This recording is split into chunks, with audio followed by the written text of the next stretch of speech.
To the transition. Look at the headline just today in the New York Times. Literally, top of the fold, filings and discord put Trump transition team in a state of utter disarray. Look at this one from NBC. As Trump leaves press behind for a steak dinner, incoming administration already showing lack of transparency because he didn't tell the press that he was going to eat a steak dinner at the 21 Club with his family. They're going to go after him. He's made some tough calls in the first week, getting his transition team up and going. To call it disarray is absurd. But there is Jimmy Fallon last night, The Tonight Show. As we gradually zoom out, we'll reveal somebody else back on our couch. Jason Miller is the senior advisor to President-elect Donald Trump. And 1 week prior to Election Day, Jason, you were up in Radio Do with me, and you said, listen, I'm seeing polls, we're going to win. Not many people said you're going to win. They still looked at you underdog. You were convinced. Were you selling me, or did you believe that?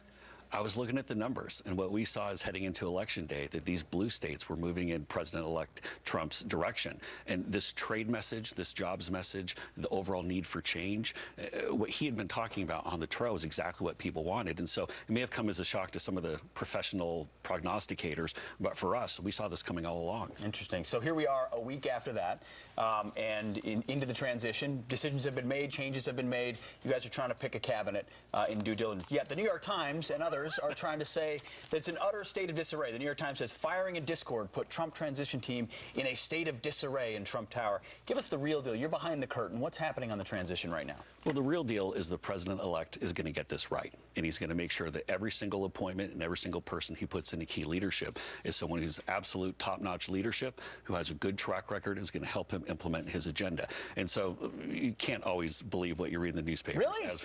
As we know. Breaking news. But everything, there's a plan. And the president-elect working with Vice President-elect Pence, they have a very systematic plan to go and get things put in place. They want to make sure that everything is put together right, because we don't want to get in there and have any false starts or stumbles. Going to have it right when we're heading in at the beginning, and then we're going to go do some really exciting things. Jason, there's a list of people in front of us here this morning that have been seen going in and out of Trump Tower lately. I know you're probably not going to reveal too much. Why don't you just smile if any of these people are going to be in cabinet? We've got Tommy Hilfiger. Okay. We have Marla Maples. There's kind of a half smile there. That's right. a maybe. That was a non-reaction. Ted Cruz. Great guy. He's your friend. He's a great guy. That you were working with What do you Ted make of that? That's one, you know, I think America's looking at it and saying, hey, they were rivals. Now he's at Trump Tower. What do you make of that? Senator Cruz came on board during the campaign. We're glad to have his support. He's a great ally, and he's offered to help as we're putting things together. And I think he's someone that I think could be a big asset going down the road. Would you say that more Supreme Court Justice or Attorney General? I mean, he's no stranger to the Supreme Court. He's argued many cases there. Would you say that there will be offers to him and see what he's interested in? Was it more of a feeling out process, or was it like, Ted, I have a job for you in mind. If you're interested, come, and he came? Well, the thing to keep in mind is that the president-elect is a very successful businessman. And one of the reasons why he's been so successful is he takes in a number of different opinions and puts together his thoughts for how he wants to do this. Senator Cruz is definitely someone who has some very good ideas for how to go and structure the government going forward, has some brilliant insight. And ultimately, though, the picks are going to come down to what the president-elect wants to do. How do you think it's going to roll out all at once? Because we had 2 Sunday and nothing since. Do you see 15 names at one time? Do you see one at a time? What's the strategy there? Well, I think the strategy, again, as I said, it's to get it right. I mean, ultimately, as they go through the list, we want to make sure that the people that are being put in place are going to be able to implement the president's agenda. And keep in mind, we want to come out of the gate strong. We want to repeal and replace Obamacare right out of the gate. We're going to come after the tax code and try to get some real reforms that are going to help grow jobs. And we have to secure the border. This is an absolute key priority. And so whoever being put into these positions have the same energy and the fire as the president-elect to go and get this done. Otherwise, they're not going to be considered. Sure, you've got to have unapologetic folks in all of these departments willing to make the same case he has and go at the swamp. Otherwise, the swamp will quickly absorb you. Part of that swamp are executive orders that he's issued. And President Obama recently has said it's not going to be that easy. Donald Trump can't do as much as he thinks he can with executive orders. Is he standing firm on, hey, things like Obamacare and regulations on energy are going to be gone on day one?